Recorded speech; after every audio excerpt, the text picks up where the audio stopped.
Work with the members.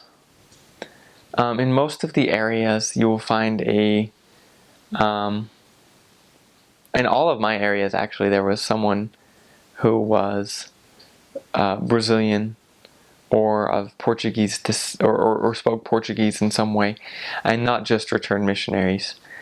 And by working with the members, you really have your best work, because you're brought in with this other friend, and you don't have to make this connection at the doorstep. And it's really the best way to find those who are ready.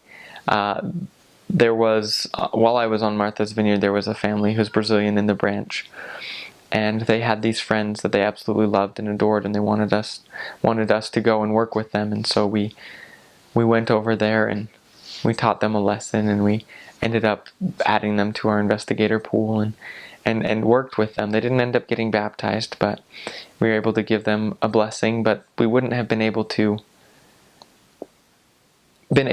have that connection with them if we didn't have the members. It sounds like good advice just for any encounter. Just have a member to introduce you, but it really is essential, especially in the Brazilian culture.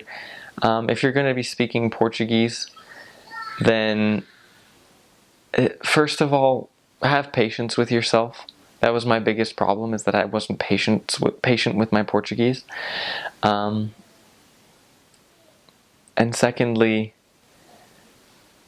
just trust that the members do know when their friends are ready and when they're not.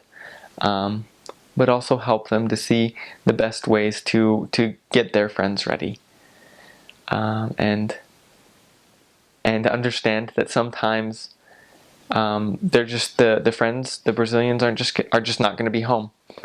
They're hard to find at times, and you can't beat yourself up for not being able to contact them for 2 to 3 weeks to even a month. I went a month without seeing one of our investigators, and we found them and we just jumped right back on where we had left off. But it was it's important to just trust that things are going to work the way they're supposed to, as long as you're working the way you need to.